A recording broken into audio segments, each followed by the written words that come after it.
Thanks for joining us once again. A large order for parts for the Cybertruck caused Tesla's stock price to jump $10 on May 5th. So we wanted to quickly get this show out to encourage you to get your positions set up on the stock in anticipation of some nice movement in growth.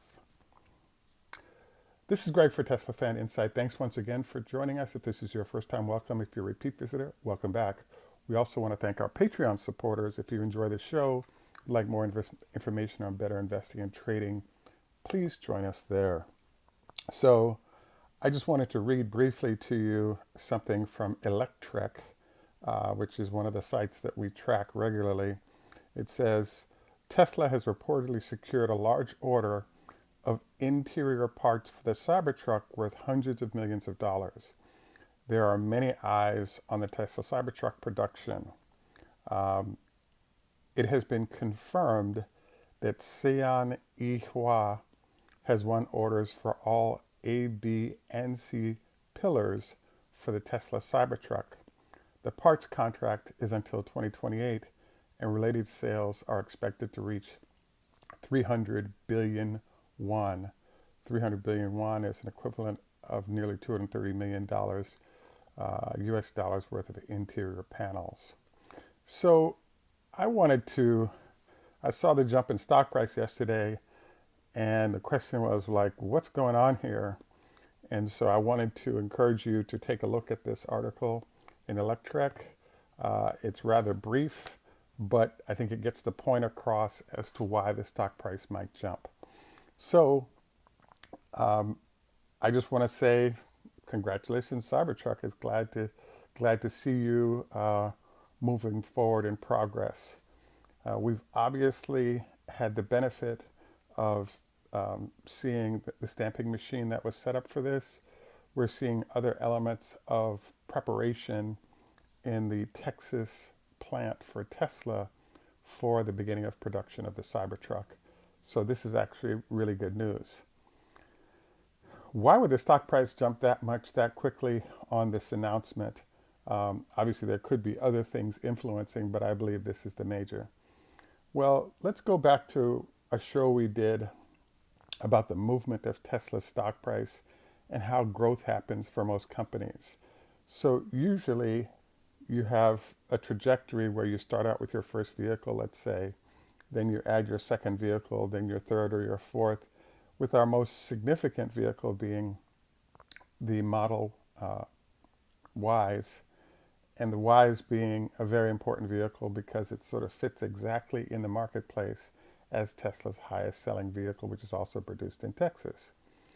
Now, I'm kind of excited about this because one of our viewers kept articulating that, there isn't going to be enough Cybertruck production to facilitate any growth in revenue profit for the year, and therefore it's not that big a deal. So, I'd say to some extent he has a point. We have a scheduled introduction of the vehicle for the end of Q3, sometime in that end of June, beginning of July zone. So for Tesla, there's this interesting phenomenon, as you know, when it came to the Roadster still, and the semi-truck, and even the Cybertruck. Elon had laid out certain timelines, and as all those deadlines were missed, he made no effort to update those deadlines so we knew exactly what and when it was going to happen, so you could start putting numbers to that, anticipatory of how revenue and profit would be hit with those changes. So in the case of this order, it clearly articulates with them setting up by June to be able to ship from their Mexican facility into this plant. It clearly sets up somewhat of a timeline for the arrival of those parts. And we're able to establish that timeline outside of kind of what Tesla is doing.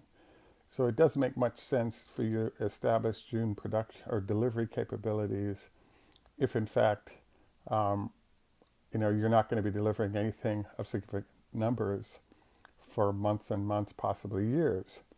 So the other note here is that the company I just referenced is actually a supplier to Hyundai as well as Kia, both in the United States and plants they deliver here, as well as in Korea. So it's a credible company. The order is legit, and it's exciting to see progress.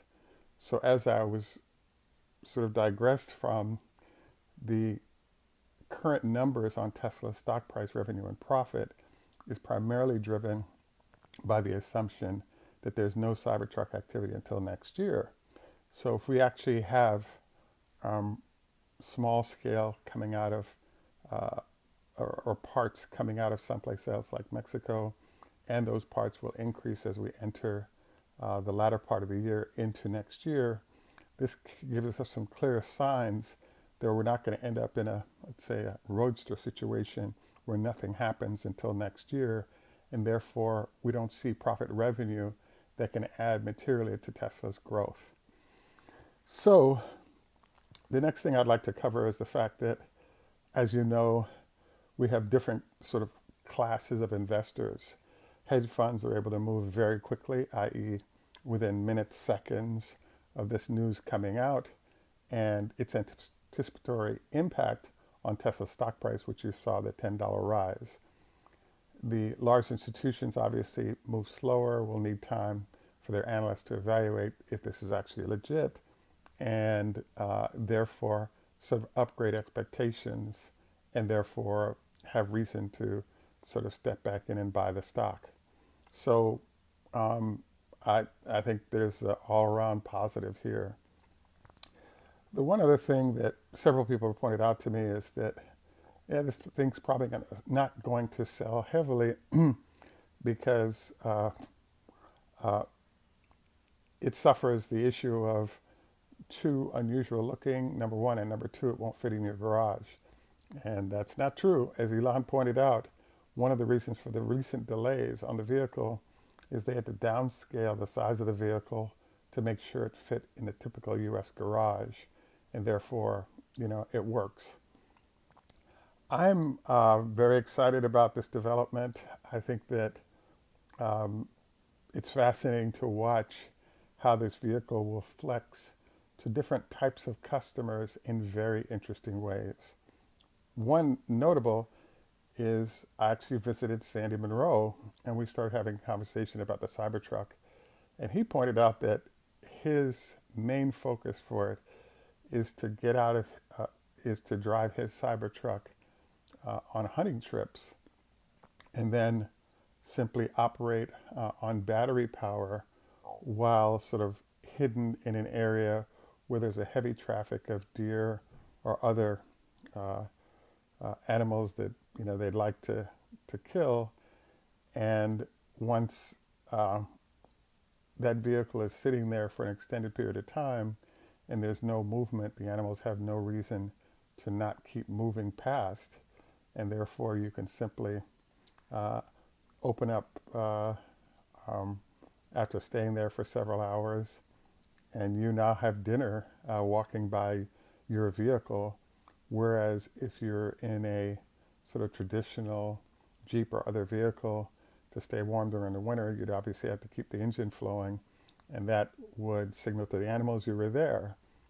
So you did notice that Tesla deliberately showed sort of the camping pack with this vehicle, and I think it's going to be a very important customer for the Cybertruck. So I think it's exciting news. Clearly the market, based on the movement of the stock price, thinks this is exciting news that we're adding to the supplier base, and we're adding to the supplier base, I want to say in a timely fashion, where the time when they're expected to start delivering panels is a fairly short distance of time away, and they're also going to be a scale supplier, is also terrific news. So we'll definitely keep you posted as we gain new information, and we look forward to any and all of your comments on this. The one other thing that I wanted to cover today is sort of the difference between like short-term investors and long-term investors. One could argue that having small-scale deliveries starting in June and then ramping that up through into the fall is not a big deal in terms of real numbers we can have right now. They're going to impress. What is a big deal, though, is for the longer term investors that minimum are out 6 months and then a year, 2, 3, 4 years. What they can now start doing is upgrading their models to include this potential add of revenue to the company. And the longer out we go, the more that money is, the more impact that's going to have. And that group, as you know, very much is happy to increase stock price now based on anticipated increase in numbers a year from now. So this is why we kind of focus on this group, because the short-term quick guys obviously can drive things, but they don't drive it like the larger money guys do that are going forward. And then the last item I wanted to mention is sort of that multiplier effect. Tesla is now part of the S&P. If in fact you get these jumps in stock price, just like with the drops in stock price, you have a multiplier effect where you can have a shift in its market cap or market value increasing, can result in it having a larger portion of the S&P, and therefore that increased portion results in there having to be more buy of the stock. So it can be a cumulative impact.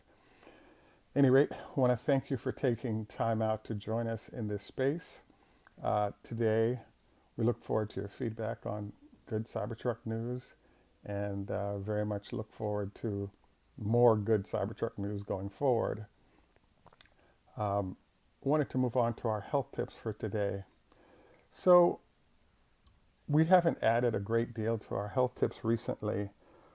What I noticed, though, as a trend for myself is that as all these tips have come together, we just want to encourage you to remember some of the things we've presented that I think are pretty useful on a daily basis. Number one, do not go to bed within 4 hours of eating, minimum 2 hours to let the food digest before it impacts you negatively. Number two, 25 leg lifts a day every morning so you don't forget about it.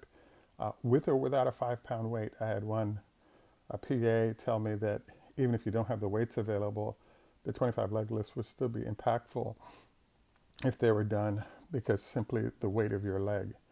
Number three, sleep schedule. Maintaining the sleep and wake schedule for a couple of weeks, establishing and maintaining that is really a healthy way to go when it comes to your circadian rhythms being managed well. Number four, afternoon nap between noon and 3 p.m., no longer than 30 minutes, more like that 15 to 20 minute zone is really helpful boost for the day that'll make you way alert and more effective in the process. And we could continue with the rest of the list, but the final one I'll mention is fried foods no more than once a week. Our kidney doc informed us that your body doesn't know what to do with it, so it just stores it next to your major organs, and you go from there into unhealthy directions.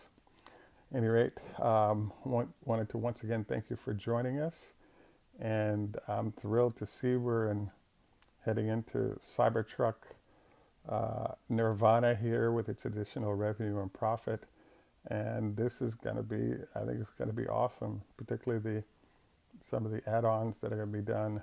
Tesla showed the pull-along camper that they have planned for this, so I think it's going to be an exciting coming time for Tesla and its stock.